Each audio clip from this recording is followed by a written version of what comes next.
Imagine this. You're leaning back in a creaky Adirondack chair on your mountain porch, the smell of pine and wood smoke wrapping around you like an old friend. Watching the fog roll lazily through the valley below, life feels steady, quiet, until a knock shatters that peace like a gunshot. On your porch stands Veronica Chairwoman Lattimore, self-crowned ruler of the Silver Ridge Homeowners Collective, gripping a leather folio as if it were the Constitution itself, flanked by a lineup of smug, designer-booted neighbors who look like they've never set foot on dirt that wasn't part of a golf course. Drop your location and comment. Let's see how far this story reaches around the world. She smiles, that politician's smile, and says, Mr. Reyes, we've come to discuss your future. But before I dive into the storm that's about to roll through this valley, hit that like button the way Veronica hits a new zoning violation. Subscribe if you believe in poetic justice, and ring that bell, because the satisfaction you're about to feel could melt steel. Now picture Veronica in her perfectly pressed cream suit, worth more than the pickup parked out front, announcing that the Silver Ridge board has voted unanimously to acquire your ancestral homestead for the good of progress. They're offering half its value, citing aesthetic disruption, from your weathered barn and roaming goats. Half.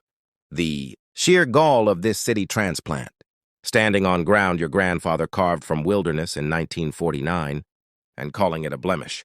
But here's the part that'll make you grin, because what Veronica and her army of clipboard crusaders don't realize yet is who they've just challenged.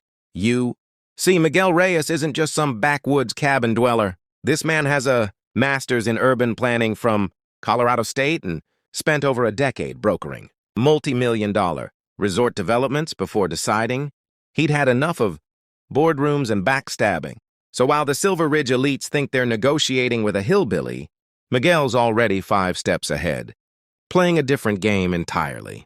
Now, you'd expect him to lose his cool, but instead he flashes that calm, knowing smile and says, "Why don't y'all come in for coffee?" Inside, Veronica Lattimore perches stiffly on Miguel's handmade cedar sofa, careful not to touch anything that looks too lived in, scanning the log cabin's walls, lined with family photos, elk antlers, and hand-carved shelves like she's stepped into a museum of poverty.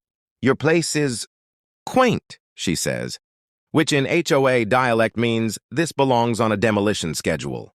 Meanwhile, her vice president, Grant, is mentally replacing the barn with a spa and infinity pool. Then Veronica slides a thick portfolio across the table. Contracts, glossy renderings, the works, and declares, "We're authorized to offer you $3 million for the entire estate." Sounds impressive? Until you remember Miguel's land, 400 acres of mineral-rich terrain with 2 freshwater springs, is worth at least $9 million, but he doesn't blink. He just takes a slow sip of his coffee, sets the mug down gently, and says, "That's generous. Walk me through your vision."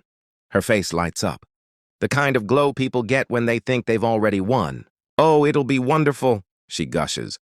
"You could downsize to a lovely townhouse, join the community golf league."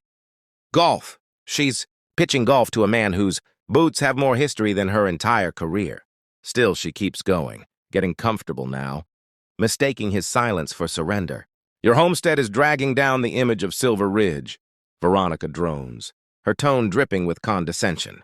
"The barns, the livestock, the smoke from your chimneys. It's just not in harmony with our plan for an upscale lifestyle district. Imagine a farmer's market, a craft roastery, and boutique yoga studios instead. But here's what Veronica doesn't know. 5 years back, when the Silver Ridge subdivision was under construction, the builders needed access through Miguel's land to connect their main road. And Miguel, being the strategist he is, negotiated himself into their corporate structure as a silent shareholder. So while they're trying to buy him out, he already owns a piece of their gleaming paradise. Still, Veronica keeps pressing, lowering her voice to a conspiratorial whisper. "Between us, the board has already decided. This acquisition is inevitable. You can cooperate or we can make life difficult.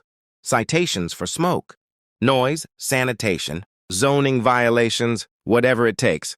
Oh, Veronica, so blissfully unaware of the avalanche she's just triggered. Because Miguel rises slowly, calm as dawn, walks to his roll-top desk, retrieves a folder and sets it on the table with quiet precision. "You're right," he says. "This is just business, and I'm willing to sell for 18 million. The silence that follows is so complete you could hear the wind brushing the porch rail. Grant sputters. 18? That's absurd. But Miguel just smiles, opening the folder to reveal a neatly organized stack of contracts. "Since we're talking about property values and community growth," he continues, "perhaps you'd like to review my existing involvement in Silver Ridge Development Partners." He slides forward. "Copies of shareholder reports, tax filings, and signed deeds. As it happens, I own a 20% stake in the very company that built your neighborhood, and the parcel your HOA headquarters occupies sits on my title." Veronica's complexion cycles through disbelief, fury, and dread, like a sunset losing all its color. "That can't be true," she whispers. Miguel simply taps the documents. Every page notarized. And here it comes, the plot twist nobody saw coming. Turns out Miguel didn't just sell them road access. He leased that land to Silver Ridge. Development on a 99-year agreement packed with razor-sharp clauses. Section 14, for instance, states that if the homeowners collective ever initiates legal action against the lessor or attempts to coerce the sale of adjoining parcels, the lease may be voided with 30 days' notice. Translation: Miguel could legally reclaim the ground beneath their own headquarters, effectively dissolving their entire association. Oh, and it gets better. The access road itself, protected by an anti-harassment clause, meaning if they tried to pressure him, he could revoke their right-of-way and turn their manicured suburb into a landlocked cul-de-sac. The three representatives stared as if the air had been sucked from the room. "That's not possible," Veronica stammered. "We have property protections, laws." Miguel nodded. "Exactly. The same laws that secure my rights, and the contracts you so proudly signed." Then he laid out his terms, each word deliberate. "You'll convene your board, issue a public apology for your misconduct, amend your charter to include a good neighbor provision, and sign a new lease for your facility at triple the current rate." Grant shot to his feet, face red. "That's extortion." "No," Miguel said evenly. "That's business. You taught me that." 3 days later, a hand-delivered envelope arrived, a formal apology, signed by every board member. Veronica quietly stepped down, citing personal matters, though everyone knew it meant utter humiliation. The lease was renewed without a peep, and from that day forward, not a single complaint crossed Miguel's mailbox. 6 months later, he hosted a sprawling community cookout, open to everyone from Silver Ridge.